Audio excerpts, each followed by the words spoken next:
Теңіз ауруы медициналық атауы кинетоз, саяхатшылардың жауы.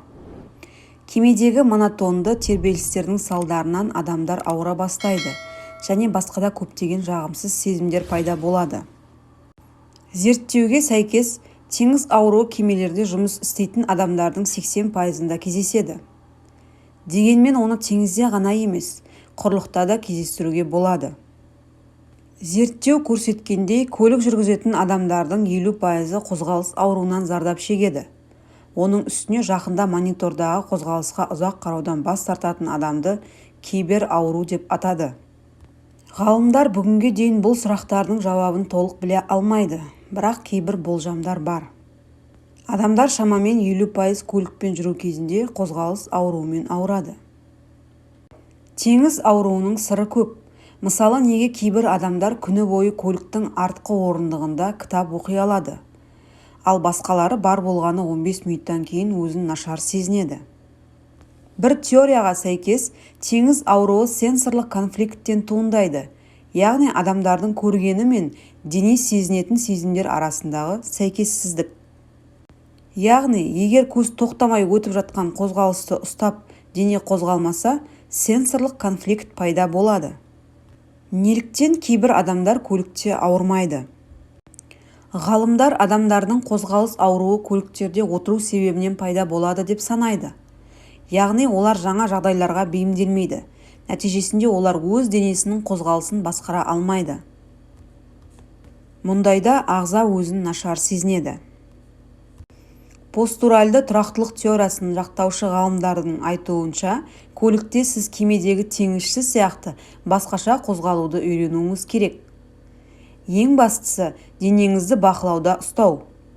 Сондықтан кейбір адамдар басқаларға қарағанда жағдайға тезірек бейімделеді. 2015 жылы жарияланған зерттеу көрсеткендей, генетика бұл жерде рөл атқарады. ДНК зерттеу компаниясы 23 адамды қозғалыс ауруына бейім ете алатын 413 генетикалық маркерді анықтады.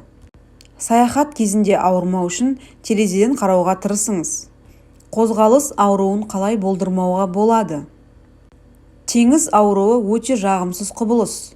Жүрек айнудан басқа, бас айналу, ауыздың құрғауы, ас қорытудың бұзылуы, әлсіздік, қатты бас ауруы сияқты белгілерді тудырады. Сарапшылар саяхат кезінде көбірек су ішіп, таза ауамен демалуға кеңес береді. Мысалы, егер сіз көлікте болсаңыз, терезені ашу керек. Кемеде палубаға шығып, көкжиекке қараған дұрыс. Сонда барлық қозғалыстар денеге қана емес, көзге де сезіледі. Көлікте алдыңғы орындыққа отырыңыз. Бұл жағдайда сіз жолды жақсы көресіз. Не болып жатқанына мұқият назар аудару көз бен ішкі құлақтың тезірек синхрондалуына көмектеседі. Сондықтан саяхат кезінде кітап оқудан және смартфон пайдаланудан бас тартқан дұрыс. Саяхат кезінде алкогольден аулақ болыңыз. Сондай-ақ сапар алдында қабылдаған тағамдар мен сусындарға назар аударған жөн. Мысалы, алкоголь немесе кофеин ішу жағдайды нашарлатуы мүмкін. Оның орнына белгілі бір жаттығуларды орындаған дұрыс. Бірнеше жыл бұрын жарияланған зерттеу визиокеңестік жаттығуларының басқа тырғыштарда жасырын нысандарды іздеу, қағазды бүктеу тиімді болуы мүмкін екенін көрсетті. Осындай жаттығулардан кейін көптеген адам автокөлікте саяхаттау кезінде қозғалыс ауруына шағымданбаған. Саяхат кезінде қатты ауыратындар қозғалыс ауруы үшін арнайы препараттарды пайдалана алады. Олар асқазан мен ішек бұлшықеттеріне тыныштандыратын әсер ететін, орталық жүйке жүйесін блоктайтын антихолинергиялық заттар. Яғни олар құсудың алдын алады. Виртуальды шындықты ұнататындар үшін қозғалыс ауруының алдын алатын арнайы білезіктер бар. Рас, олардың тиімділігі әлі ғылыми дәлелденген жоқ.